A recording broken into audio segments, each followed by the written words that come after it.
You definitely have to find peace in the midst of chaos. So one thing I learned being an entrepreneur, especially having a team, like there's always going to be fires to be put out. I would always go home like heavy, like with stuff that happened during the day. What up, y'all? It is your boy DJ Hollywood, man, back for another dope interview. If you're new to the channel, you can expect things like product reviews, I'm going to concerts, I'm doing interviews with dope artists and individuals. Subscribe to the channel and like in advance. I hope you enjoy this interview, man. Today we have a super dope individual and a friend of mine, a good friend of mine. She is a spa owner, esthetician educator, Shark Tank winner, UAlbany alumni, and much, much more. But most of all, a God-fearing woman and a African queen. So without further ado, I present to you guys Elaine Essien. Yes. Yes, I said it right. Let's go. What's up, Hollywood? What up? What up? What up? How you doing? I'm doing good. I love to see the growth in your business, and you know we're gonna cover your journey in it. Beyond just diving right into the esthetician business, I wanted to get the people to know Elaine a little bit more. Can we do that? Yeah, let's do it. All right. So people always say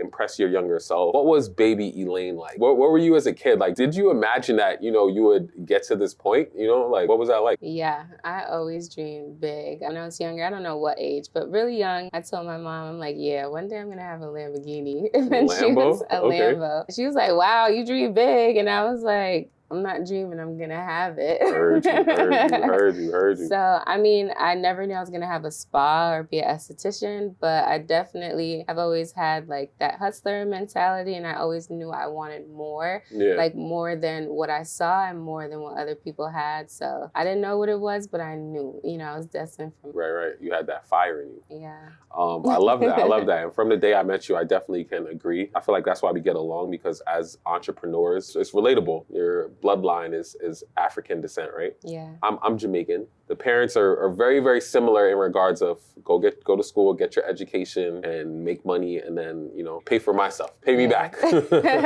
So when you told your parents, like just going in the route of being a business owner and kind of basically betting on yourself, what were their thoughts initially? So they definitely weren't a fan. I'll start there. So yes, I'm African, from Ghana to be exact, West Africa. So they just thought America was the promised land. I think a lot of foreign people are figuring out, no, it's not the promised land. Full cap. It's not the land of milk and honey. Right. The American dream and all that. Yeah. My mom even said, before they got here, when she was a kid in Africa, her dream was to marry a white man. Wow. And obviously that didn't happen. Clearly.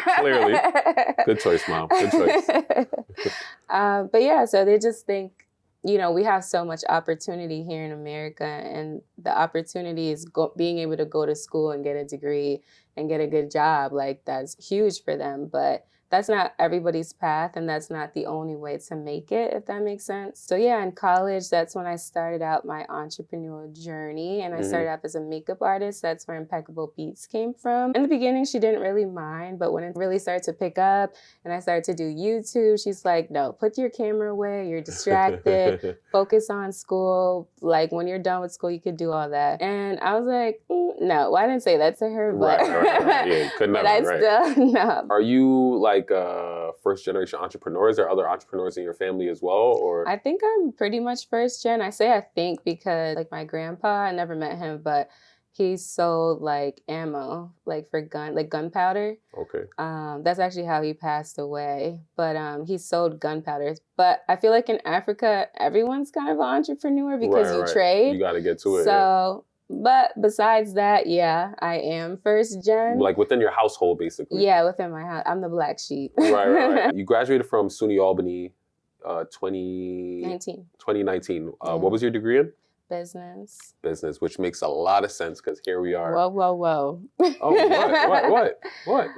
Going to school is great, but going to school for business, it doesn't help you create a business. No offense, but school didn't help me whip this up. Interesting. Okay. In business, they teach you business administration, which is not entrepreneurship. So yeah, sorry, I can't give the creds to the school. Fair enough. But still shout out to them great things. So now, why did you pick the major in business? Where did that come from? I feel like that was the only enticing thing on the list. I remember just running through the list over and over and over, and like I'm like, I don't want to do any of this. So now, were there any pivotal moments within your college career that was just like, you know, when I say that, any pivotal moments, does anything pop into your head in regards of moments, teachers, classes, friends? Yeah. Actually, not UA. I went to St. Rose my first year. And I actually missed the business school over there. St. Rose doesn't even exist anymore. Crazy, rest in peace. But my teacher actually used to work for Lego, like up in corporate. Okay, cool. He wasn't an entrepreneur, but working for a big company like that, I felt like that was really dope. So he had a lot of stories for us. That was the first time I had to build like a 40-page business plan. Wow. Yeah, it was tough. I think we built like a daycare or something like that. Yeah, something like that. So are you still connected with that teacher till this day? I should have stayed connected. He actually add him on LinkedIn or something like that. I don't even remember his name. You can't go back and look, maybe? Nah, maybe long gone. The school don't exist anymore. You're right. You're right. But I appreciate him, and shout out to you, Professor. Whatever your last name is. I'm sorry, I don't remember. Professor X. Professor X. Because he looked over my paperwork before I went into the Shark Tank competition. Yeah. Okay. Yeah, I didn't have anyone to ask, but I'm like, you work for Lego, you know, I'm like, do you mind looking at my spreadsheets, make sure everything makes sense? Yeah. And he did, and I won. He didn't do the work for me, but he looked it over. That's dope. Congrats. Yeah, there's I would say about 2 or 3 professors, even in high school, teachers that, you know, I kept in contact with. Yeah. And I feel like people definitely overlook that aspect in regards of connecting with those teachers that really, really, you know, want to bond with you or just want to see you, you know, be successful. So, shout out to all the Professor X's. Yeah. So now, my next question is post-college. What was your first job post-college? My first job post-college was Yelp. Yelp, yes. Let's talk about the Yelp life. Oh, yeah. Yelp. Thumbs up, thumbs down. In the middle. In the middle? Okay, fair enough. It was like the worst, best thing that happened for me. So it was miserable, I'm not going to lie, but it shaped me into the businesswoman I am today. So if you don't know, Yelp, they're known for like being an app where you can find whatever you need, like food, drinks, like a dog walker, like things like that, anything like that. Anything like that. So the purpose of what we did, they gave us like a fancy name, account executive. So I'm like, oh, I'm going to be an account executive. That sounds very fancy. At Yelp. But no, it was just a glorified name for a cold caller. Oh, wow. Yeah. So I had to cold call 80 dials a day. So 80 businesses a day. Yikes. Trying to sell them Yelp ads. So Yelp ads is, so you know when you're scrolling, if you use Yelp or even let's just say Google, when you type something in, you see sponsored at the top. Yep. So the whole main goal was to get business owners to get the ads so they pop up first because what the example that they gave was if someone is hungry and you type in like pizza on Yelp, you're not scrolling all the way to the 10th page to find your pizza. You're not doing that. You're hungry.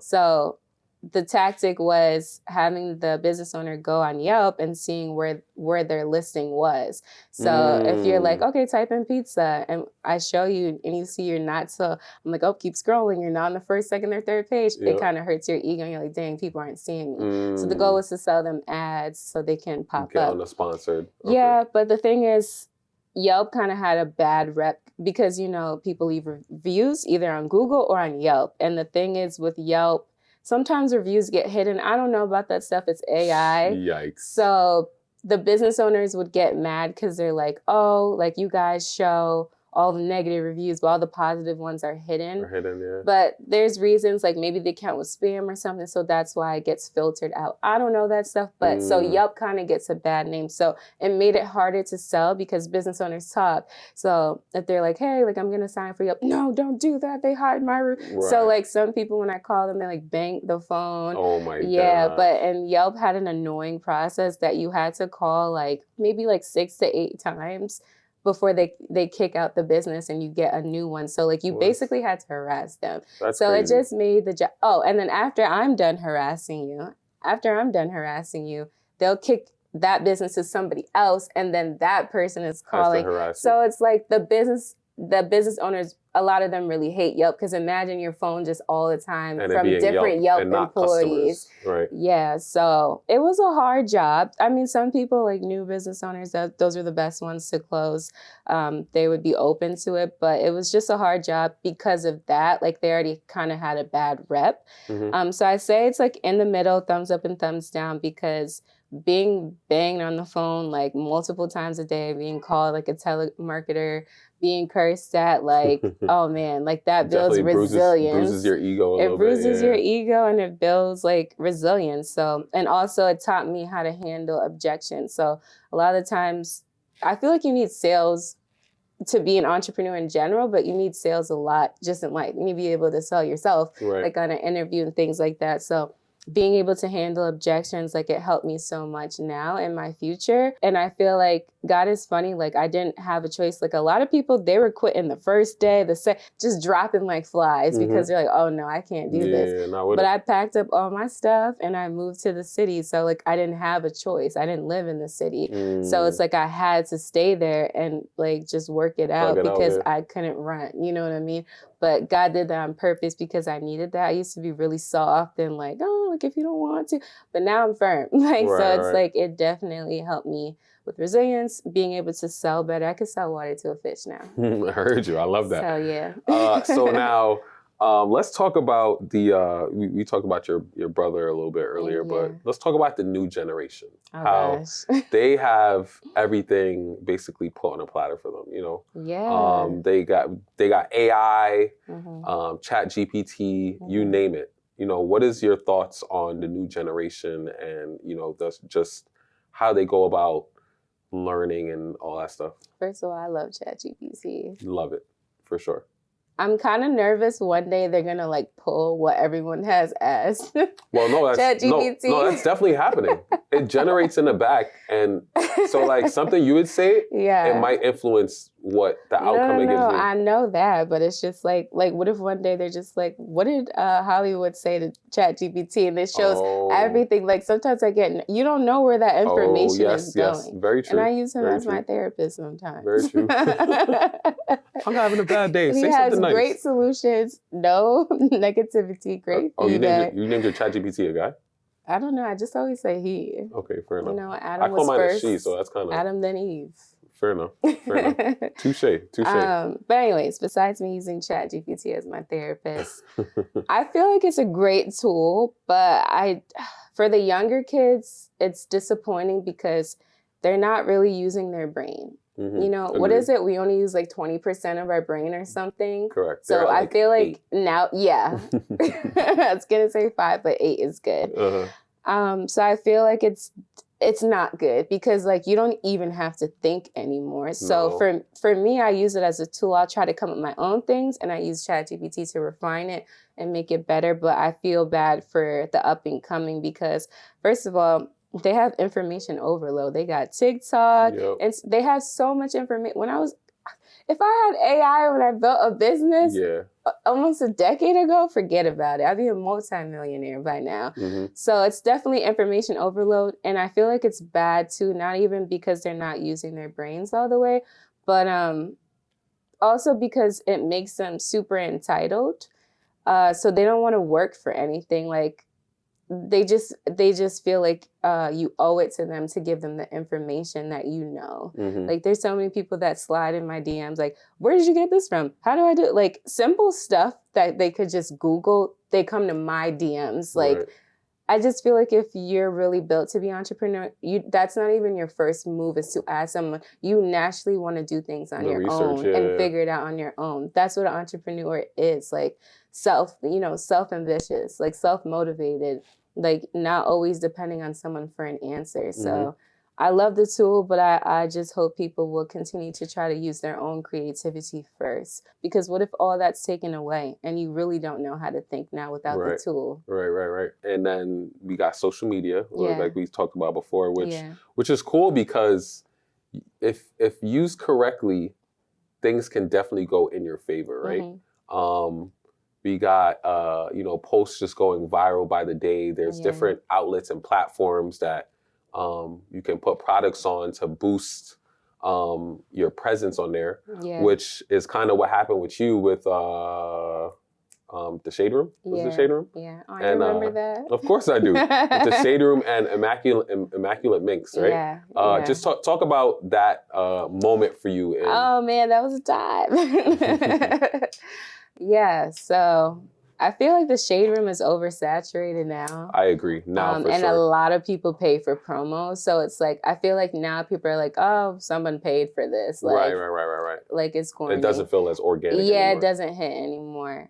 So I was in it at a good time, So yeah, when my lashes hit the Shade Room, like it went viral. Like I was shipping out lashes to Australia, like all over internationally. So that was an amazing moment. Definitely for me. Shade Room definitely makes you have thick skin because definitely people had some things to say. Of course, it's the internet. Yeah, everyone's always gonna have an opinion. I was young and soft back there, so it bothered me a little bit. But now I know everyone's always gonna have an opinion. For sure, positive or negative. I will say I don't know, it's kind of hard to juggle multiple businesses, especially that young of an age. But I wish I didn't let it fall through because it was really doing numbers. But once I went to aesthetic school, it was just hard to juggle everything and work and my makeup business. But it was a good time when it was there. So Immaculate Minx was the first business you ever launched? No, my second, because Impeccable Beatz was first. So doing the makeup is what made me create Immaculate Minx, because usually when girls get their makeup done, they want lashes, like strip lashes. Mascara is cool, but like to really like amp up the look, you need strip lashes.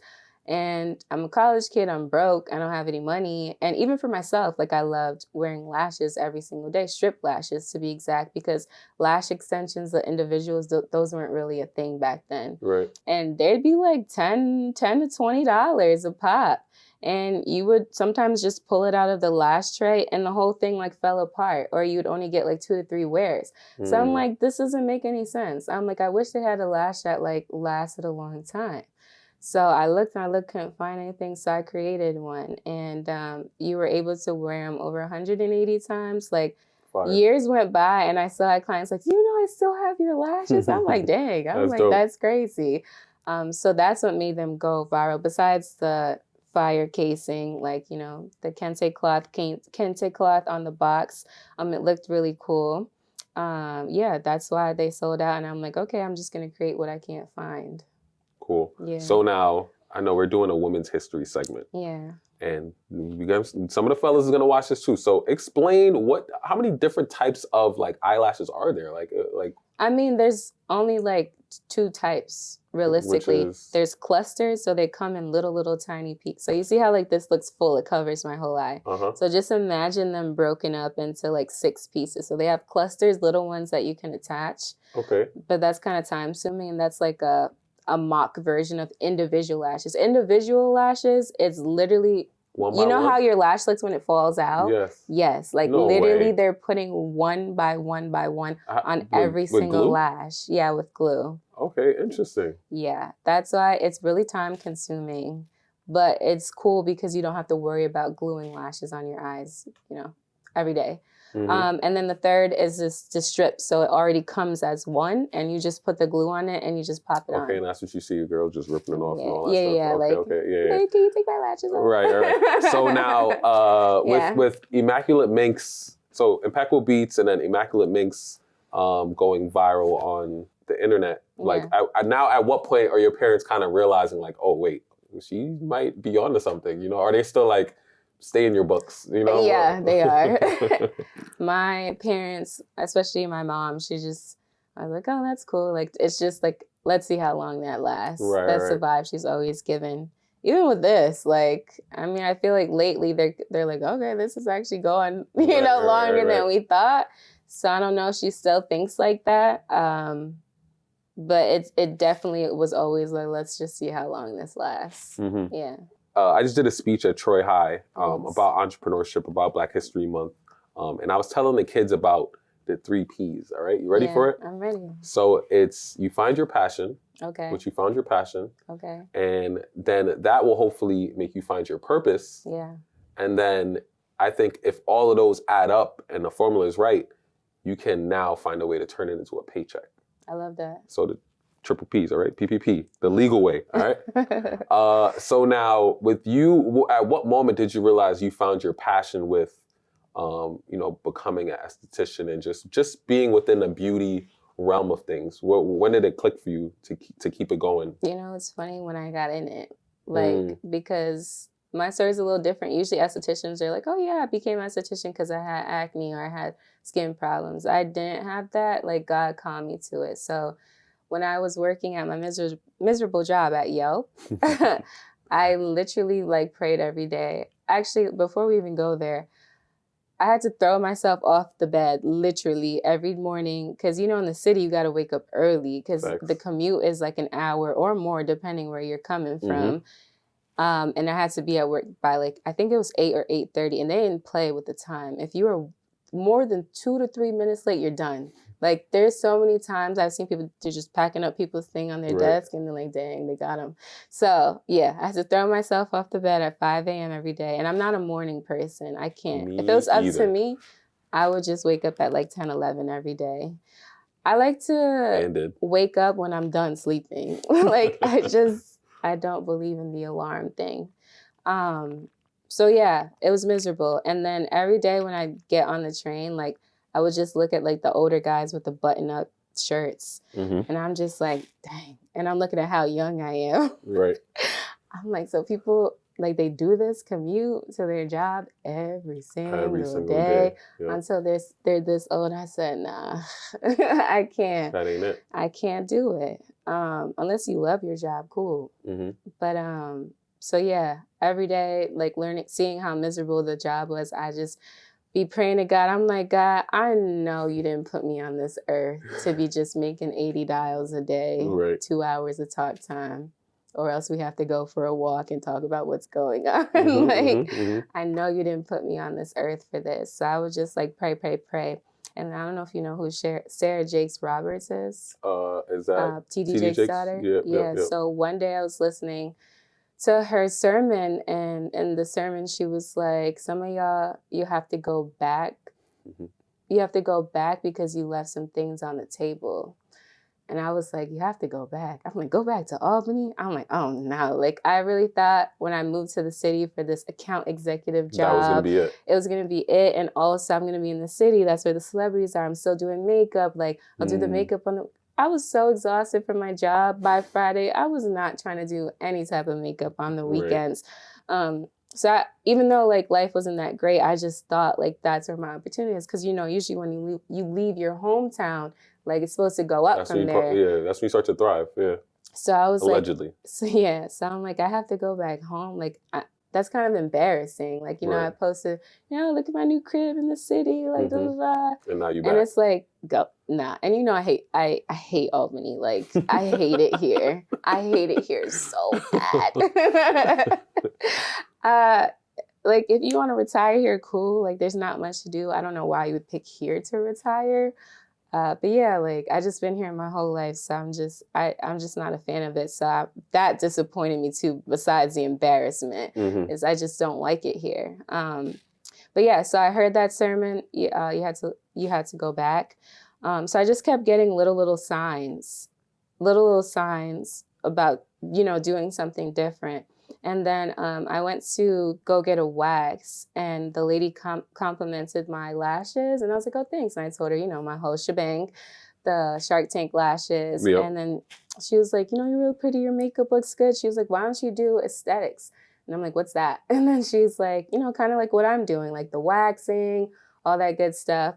And I'm like, maybe. And then I was like, what do you have to do to get that? And she told me about the school, blah, blah, blah. So I looked into the school.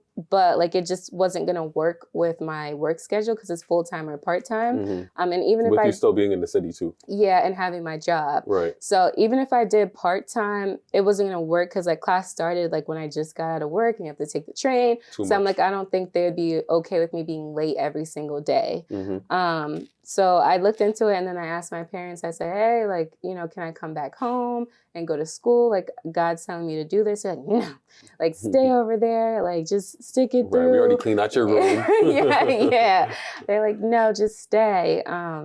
So I was like, I was still trying to sublet my room and like just try to make stuff happen. And then she found out, she was pissed about it. But I was just getting little signs. And then one time I ended up getting really sick. So I guess we'll get into that too, but I have sickle cell anemia. So it causes me to have like a lot of flare-ups and end up in the hospital. And I knew city people kind of had an attitude, but I didn't know they carried that same attitude in the hospital. So they treated me terribly in the hospital. So I ended up getting hospitalized like, I think 2 times. And like both times my parents had to come because it was so bad. And the second time they had to wait till I was stable to take me from the hospital and bring me here. So I told them, I said, nah, I know I want to do my thing, but because of my situation, I can't stay here and continue to be treated like this. You already get treated terribly being Black in the hospital, but being a Black woman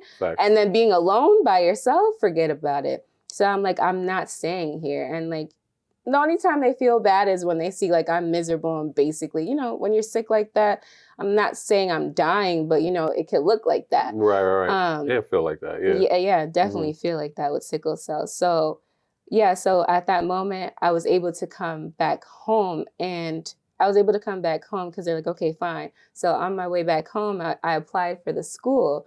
And then they told me there was a wait list. I would have to wait till June. It was like January at the time. I'm like, dang, what am I going to do all this time at home from that time? I'm like, okay, just put me on the wait list. And then I asked my parents, like, hey, can I go to school? And I was like, no. And she promised me in school, because she told me to leave that camera at home with the YouTube. She promised me after school I could do whatever I want. She's like, no, like no one's helping you pay for school. You have all these loans from, you know, school. And I'm like, well, you made me go to school. I never wanted to pursue that. And you promised me when I left I could do what I wanted. She wasn't with it. And then the thing too about like aesthetic school, I don't know if that's trade school in general, but they don't give you FAFSA, like financial aid, if you finish school. Like you have to pay out of pocket. If you didn't get your degree, they would pay. I don't know what goes into that, why they do that. Interesting. But yeah, so since she said no, one thing about me, I'm always gonna find a way. So I'm like going to the bank, trying to get loans, trying to figure out how to pay the $10K to go to the school. And you know, when you have all those student loans and you're young, they're like, the interest rate is crazy. So I'm like, I don't know, but I'm like, God told me to do this, so I just have to figure it out. So I went to school. I signed. So the school ended up calling me like 2 weeks later, and they had one opening for me. So I'm like, wow, that's God. So I'm like, yeah, I'll take it. And I went to school. They gave me the uniform, the books. The books were wrapped up. I didn't want to undo the books because I'm like, I have no clue how I'm going to pay for this, but I just know I'm supposed to be here. So yeah, long story short, I got signs and like symbols from God to go pursue aesthetics, but I didn't know what I was doing because I told you I didn't even know what the word was. I don't know, but I just trust God. So I'm like, okay, I'm just going to go through it. And I remember like towards the end of school, everyone's talking about like what they're going to do. And I'm like, dang, like, I don't even know what I'm going to do because I'm just here. But, you know, once I got into it, that's when the passion came. But I kind of missed an important part. So once I got enrolled into school, like second week of February, I had left, I quit my job, all that good stuff. Literally like 2 to 3 weeks later, one of my friends from Yelp called me and they're like, and COVID had hit. So, and what did we do? We sold ads to businesses. Businesses were closing. So no one wants ads. So he goes, yo, like we were all laid off. Wow. And my parents were telling me to just wait and stick it out and like you're just doing the most. And literally 2 weeks into me being in school, everyone got fired. Crazy. So I'm like, wow, like God, he pulled me out just in time. But yeah, so as I got into aesthetics, I started to see the love for it. And with all the transformations that you've seen, like I've definitely impacted a lot of lives. Like I've had people cry, hug me, like tell me they've been looking all their life, you know, for the results that I gave and they never experienced it. So God definitely had a plan and a purpose for me. And then that ended up being my passion. I didn't really have it or find it on my own. I love makeup, but skin is different. So God kind of gave it to me. It's Exactly. weird, but yeah. Passion, purpose, go get that paycheck, y'all. Yeah. So now, this isn't your first location. Yes, it's my third location. Third location. Yes. And what has that journey been? Because I know I know this is your baby now, and you know you got it all dolled up, lit up, and stuff like that. Yeah. What has that journey been in going from 1-2 to this so location? my first suite was really temporary. It's like a month or two.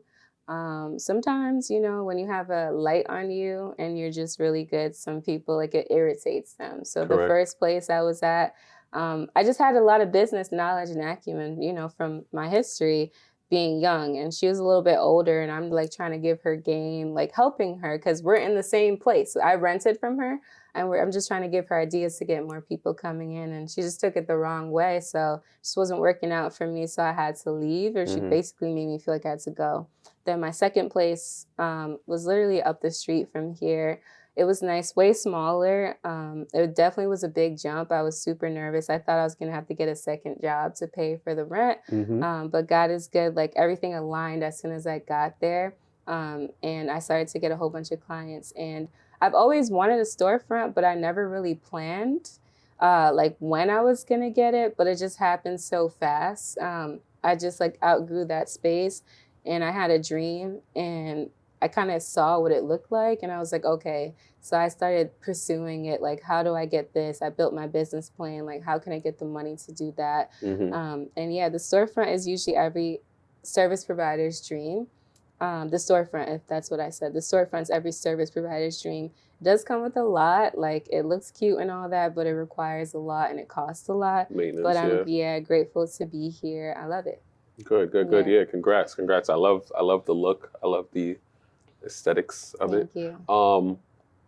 But before we move on anymore, so we just representation, and representation matters. So were you around a lot of Black estheticians when you were like in school, or like what was that like for you? That's a great question. There was literally only 2 Black estheticians in the entire school, including myself. And get just a number, just a guesstimate number, and how many people were there?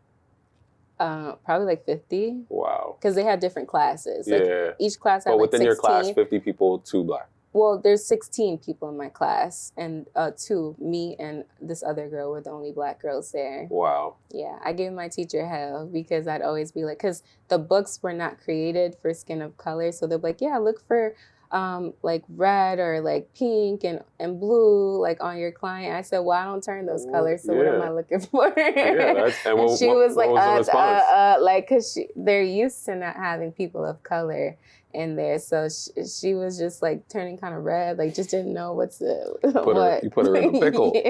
yeah. Nah, that's hilarious. No jar. So now let's talk about you revolutionizing the game of being an esthetician. So you're on your new journey. Yeah. And talk to us about Tizzy Essential Academy. Yeah. Yes, let's talk about it. Yeah. So I believe in life, first you learn, then you earn, and then you have to return. That's a soundbite. So, yeah, like I feel like I've done the thing. I perfected my craft. I've been super successful in such a short time. And I, am breaking barriers. I've been on the news because of the lack of, Black dermatologists, Black estheticians. So the work that I do, I'm able to treat people who weren't able to be treated for before. Right. So not only am I going to give the game back on how to run a successful business, but I'm also going to teach them too to be successful and to be able to help other people by treating all skin tones. So that's where I am. But this is not new. I documented my journey on YouTube when I started aesthetic school, because one thing about me, when I get into something, I'm excited. I'm just researching, and I went on YouTube and I couldn't find anything about estheticians, and definitely not any Black estheticians. I think there's only one Black esthetician, Glam by Leah Lay. So shout out to you. I saw your videos. That's the only person that was on there that was Black at the time. So I document my journey, and I started my YouTube in college, fell off, and I had about like 200 or 300 subscribers. Once I got into the aesthetics, like now we're at like 4.4 K. Yep, 4.4. Yep, we got it on here. Congrats. Thank you. So yeah. Yeah, that's dope. So now for you, right, with getting to this level and knowing, you know, I want to turn it up a notch, did you have any like mentors along the way that, you know, kind of, you know, guided you through the process? Yeah. So when I first started, I didn't have a mentor because I felt pretty knowledgeable going out on my own right out of aesthetic school, because I kind of had my own business doing the makeup freelance. It's definitely different, but I feel like business kind of has the same principles no matter what you do. So I felt confident doing it on my own. But once my money started plateauing, I knew that I needed a mentor because I couldn't break from these numbers, and I saw people like superseding the numbers that I made a month. So that's when I started looking for mentors.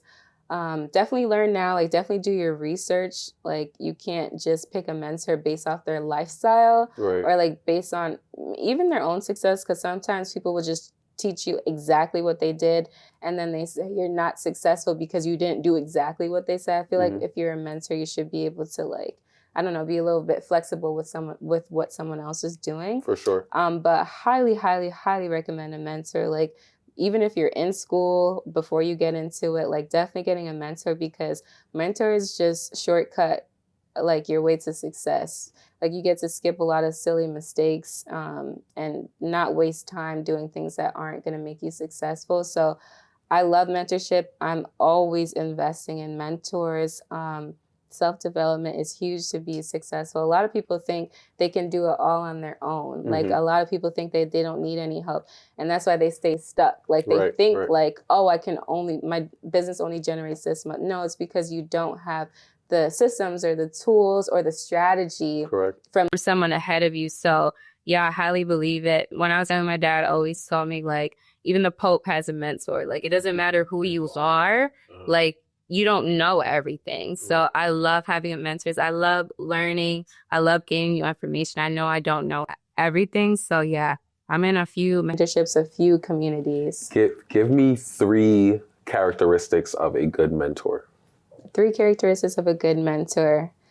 Number 1, they're comfortable seeing you win. Right. Number 2, they're like well-versed in business as a whole, whether it's in their niche or just in business in general. Because like I mentioned earlier, like you don't want a mentor that's like, you have to buy this and do exactly this to be successful, because it doesn't really work like that. Right. And number 3, what else makes a really good mentor? I feel like someone that's available to you, because we'll talk about it too soon. Like I have a community. Like one thing that sucked about getting mentors or paying for courses is like, once it's over, that's it. Like if you have any questions, you can't really find them again, or they're not interested, you know, in answering questions unless you pay for another program. So I would say that being third, like still being available. Obviously, you know, there's always a paywall and stuff, but being able to still contact them, be in touch. And what was the hardest part about, you know, launching this? You call it Academy? Yeah, Academy. Yeah, what was the hardest part about launching this Academy? Oh my gosh. For the first time in my life, I had so much imposter syndrome. It's so crazy. Like starting out my business, Impeccable Beatz, doing makeup for everyone on campus, older women having weddings. They entrusted me with their face, you know, to do makeup, going to aesthetic school with $0. Like opening up a spa in the middle of the pandemic where facials weren't even allowed. Like I've never had imposter syndrome, but it's like this one thing I was so nervous about doing it. And the crazy part is I've been doing it for free on YouTube. I have so many success stories from people like, oh, like I just opened my own suite, or I opened my own spa. I just went to aesthetic school, all based on your tips and like all the strategy that you gave. So I've been doing it. But for some reason, I just had so much imposter syndrome. I think it's because I had mentors in the past that like didn't really teach me anything. I was just nervous that I wouldn't have the answers for people. Right. And also, I delayed this so much because I thought that you needed to make a certain amount of money or be a certain place before you can teach someone. But that's not true, because there's always someone behind you. There's always someone that you can teach that you know, you will always know more than somebody else. Very, very, very true. Yeah. I know even with you launching the website, you know, you were making use of Fiverr and tapping in with people who are thousands and thousands of miles away. Yeah. So how was that even having to develop and like fine tune the whole business before really launching it? That was exhausting. We built that website from scratch. And when I say from scratch, you know how you can go on like Shopify or Wix and they have all these little, you just drag here. No. We built everything from scratch. That checkout page that you see when you buy something, we put the color behind that. We put the text behind that. We coded stuff. Like everything was made from scratch. So like it was exhausting, because one thing about me, I'm a perfectionist. I don't know if you saw the website, but I think it's pretty clean and cute. Yeah, I like it. So yeah, it took a lot of time, but I wanted it to be perfect. So a lot of my businesses, I just kind of like threw it out there. Mm-hmm. But me getting mentors, me learning more about business, I realized like you can't just throw something out there like, here it is, because you're so excited. Like, no, you have like everything's psychological. Right, roll it out the right way. Yeah, you have to roll it out the right way. And I think you saw it with my photo shoot, photos, like the sneak peek, like the little videos. Like I really built it up this time. I just really want to take my time and perfect it this time for this business. Mm-hmm. Yeah. I love that. And what's the website again? Tizzy Essential Academy. TizzyEssentialAcademy.com. Yeah, .com. Yes, period. Yeah. So now, speaking while we're still on revolutionizing and, you know, game changing, you do facials, you do like virtual facials? Like how does that work? Explain that. So I'm definitely doing something different and like breaking barriers too with the virtual treatments. So I currently am serving clients like worldwide. That's dope. So the main way that I'm able to do that is by high quality products. They should be paying us for displaying all this now on YouTube. Cut the check.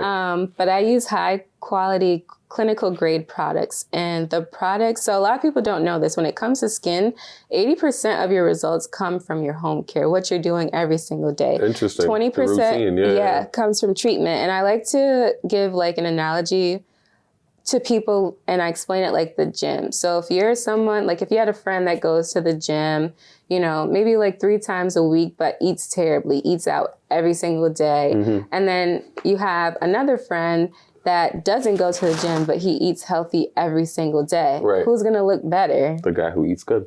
Every single day. By default, So that's exactly how skincare works. Like a lot of people are like, just give me the peel, just give me the chemical peel, or give me the treatment. Like that's all I want. But it's like, I always tell them you're going to look cute for like 3 days. And then over time, your skin's going to go back to exactly how it was, because you're not doing anything to maintain it. Yeah. Interesting. So with the virtual treatment, the first step is the products, and a lot of the times that transforms their skin before we even get to the treatment. Mm-hmm. And I have treatments that you're able to do virtually. There's some treatments you can't, but for the majority of my clients, they struggle with acne or dark spots, which is called hyperpigmentation.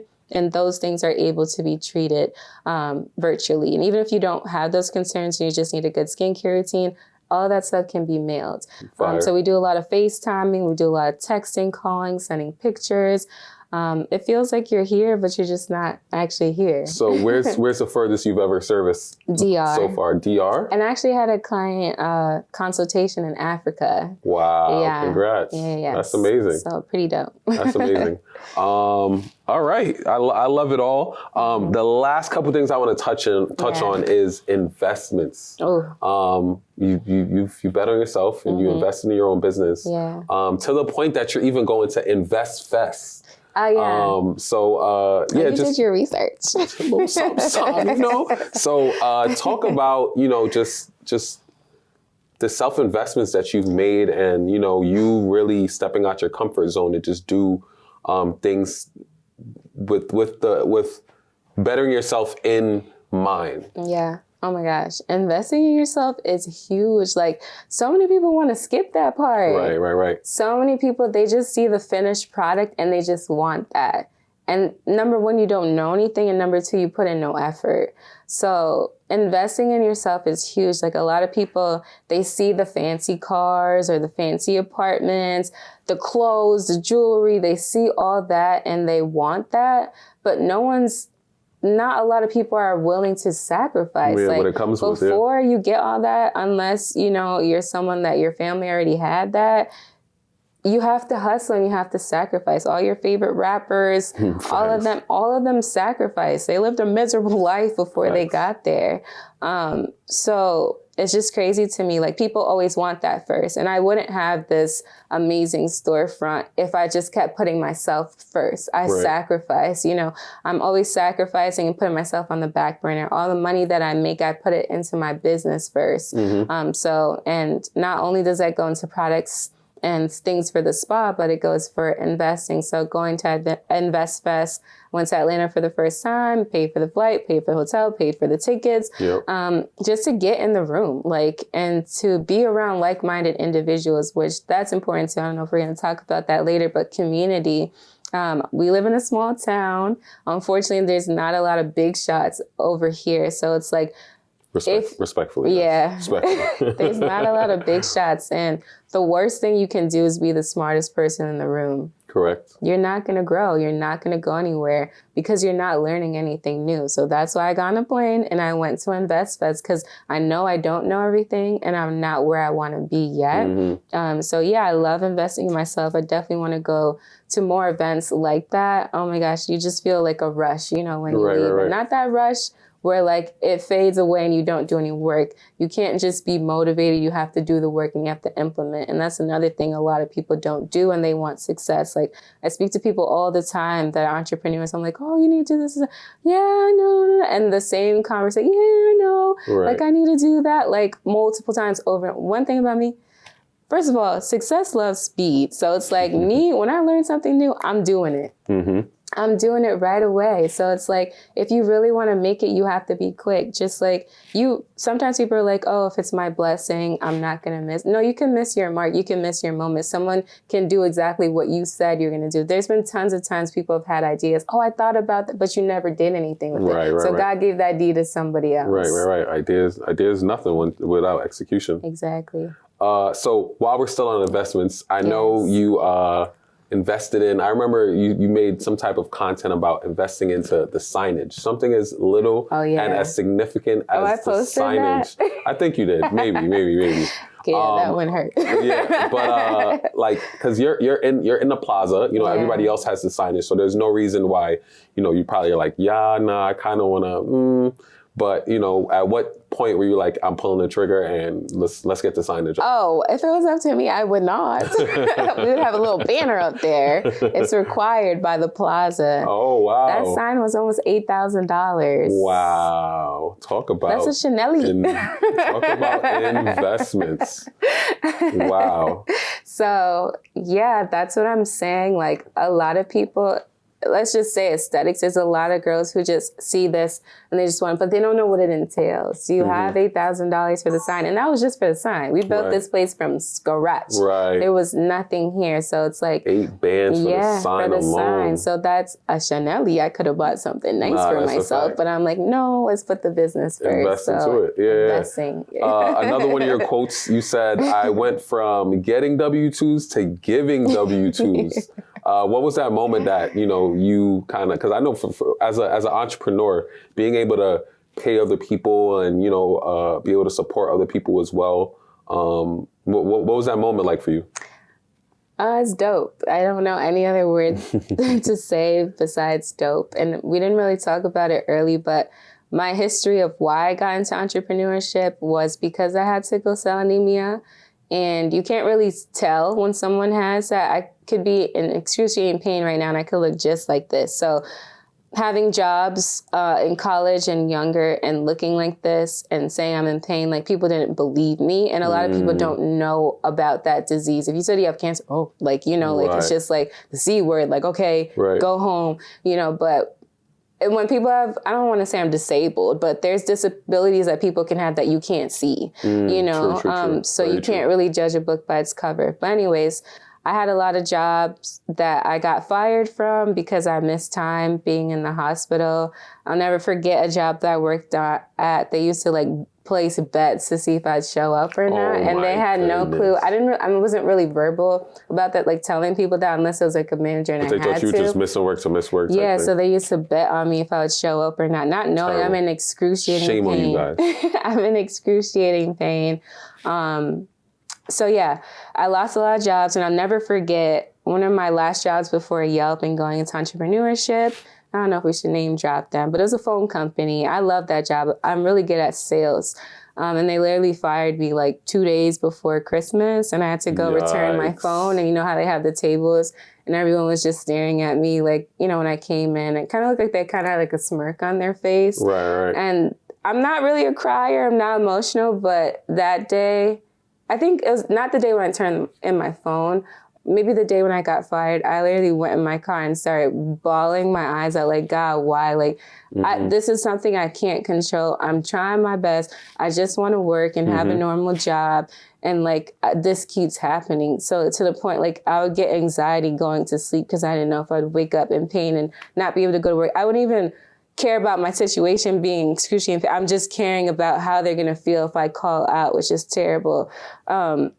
So you know how God works. He's always going to prepare a table in front of your enemies. And it's just funny because it's like, I don't want to say it like that, but I'm probably making way more money than they do. It's like you guys are laughing at me, but it's like, here I am, you know? So it's like the going from W-2s to giving them, like, it's really refreshing because my whole life I panicked, like, am I going to be able to take care of myself?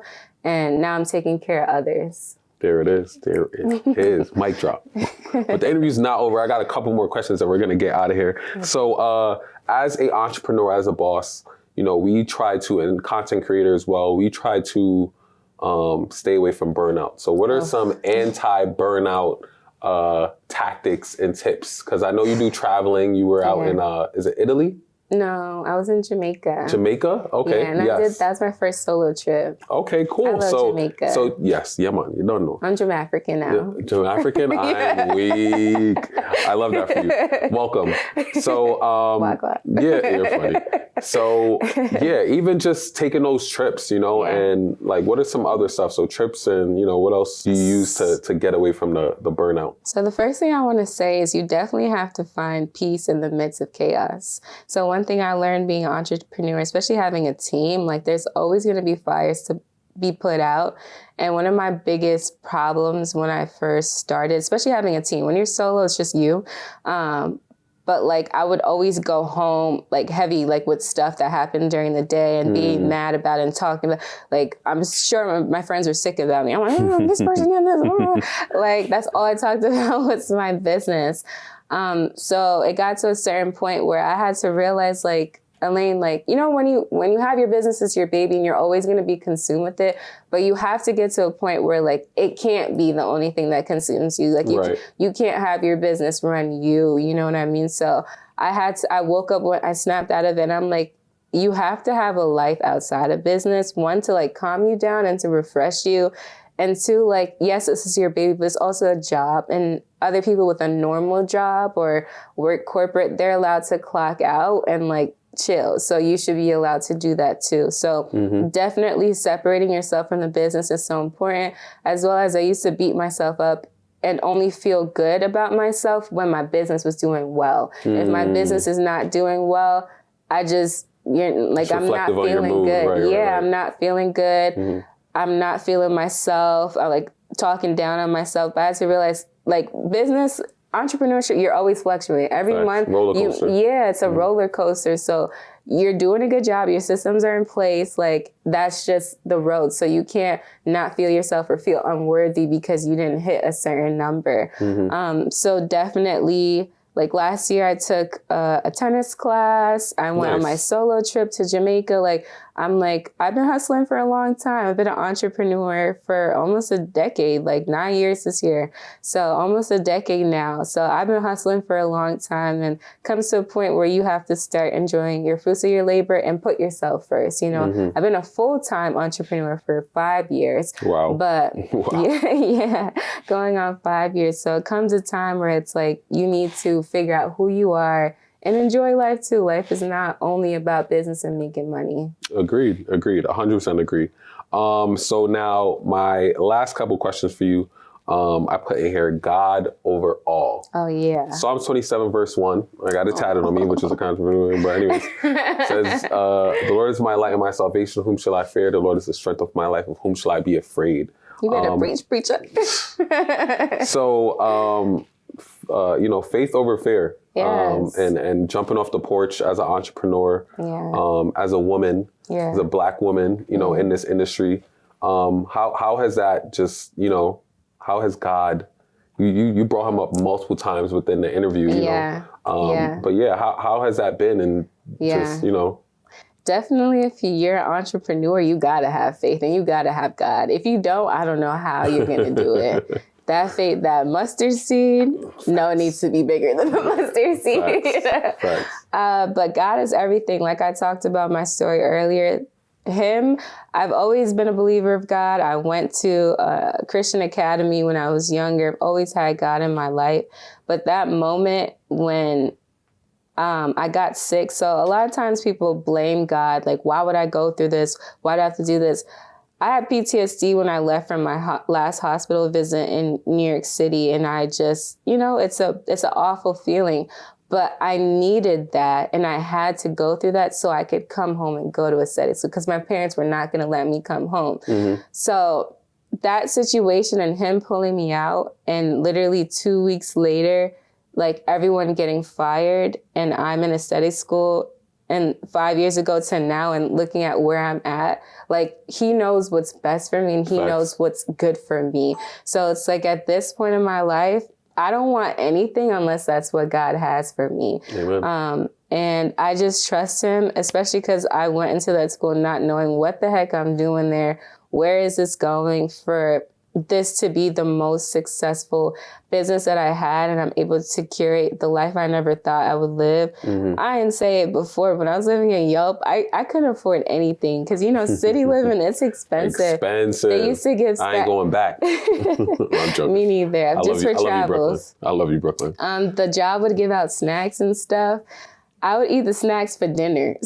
That's all I could afford. Making it happen, yeah. Yeah, so it's like, I trusted him and he brought me this far. So it's like, God always, even when the months get shaky, he always pulls through at the end. So I don't worry because I have God. Faith over fear. I love it. Yeah. Last couple questions. So debunk a myth that people think about, like just estheticians and just beauticians and, all like dermatologists, because, for example, right, like, guys wake up, we just throw water on our face, typically, and just keep it pushing. And girls are like, no, I'm doing my nighttime routine. I got a morning routine. I got this routine. I got that, So what are some things that people just think about estheticians that, or might not be true? Well, first of all, they think we just wash faces. But it's more than that. It's more than a wash. Step. Oh, okay. Yeah, so that's like the first myth. They just think we wash faces, but as you can see from my before and afters, I do a lot more than that. So I think that's one myth. I don't know why I can't think of any others right now. No, that's fair enough. Yeah. Fair enough.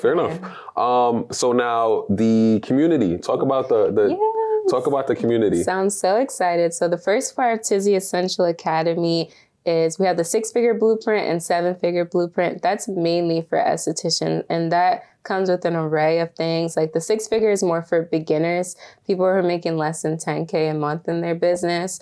So just establishing, their website, their booking site, showing them how to get funding. How to get funding is huge because a lot of the reasons businesses fail is because of the lack of funding, and they can't really jump start because of funding. And I know how to get funding without going to the bank because sometimes a lot of us have bad credit or like student loans, like just a lot going on. So I show them how to get funding without having to go to the bank or hope and cross your fingers that you're going to get a grant. No. So that's a little bit of what I go over in the 6-figure.